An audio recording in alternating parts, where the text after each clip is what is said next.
Imagine this, an empire that once ruled the known world brought to its knees not by the legions of a rival superpower, but by a people history remembers only as Vandals. They stormed across Europe, carved a kingdom in North Africa, and dealt Rome a humiliation so legendary that their very name became a synonym for destruction.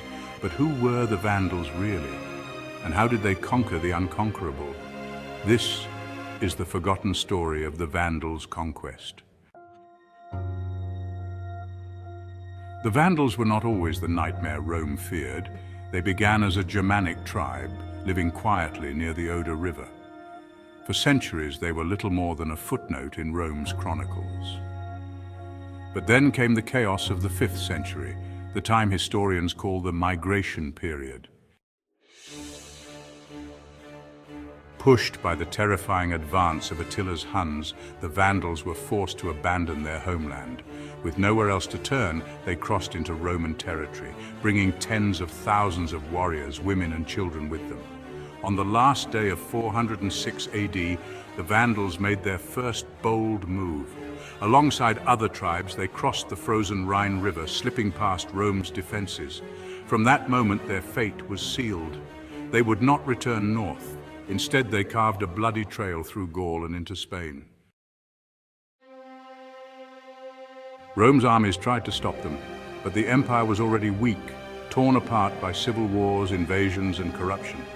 The Vandals were not merely raiders now, they were survivors, and survivors who had tasted Rome's weakness. Then, in 429 AD, came their greatest gamble. Led by their fierce king Genseric, around 80,000 Vandals crossed the Strait of Gibraltar into North Africa, the breadbasket of Rome. To the Romans, this was unthinkable. No barbarian tribe had ever dared to seize Africa, the land that fed Rome's people. Within a decade, the Vandals had conquered Carthage itself, once Rome's greatest rival, now its greatest loss. From Carthage, Genseric built a navy that would dominate the Mediterranean.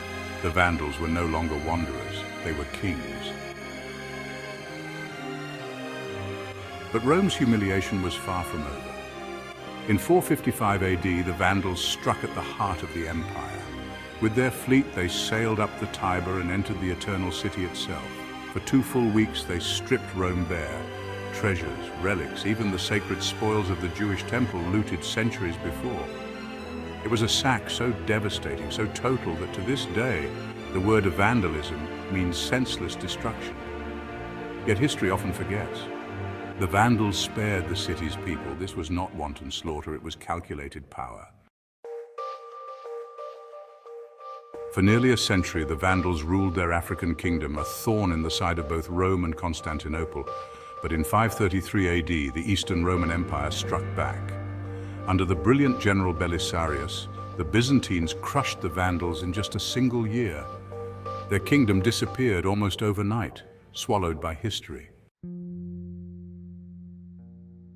The Vandals began as exiles, became conquerors, and ended as ghosts.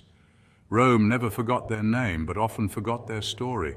They were not mindless destroyers, but survivors who carved an empire from Rome's weakness. Yet in the end, they too were swept away, leaving behind only ruins, and a word that still echoes today. This was the story of the Vandals' conquest.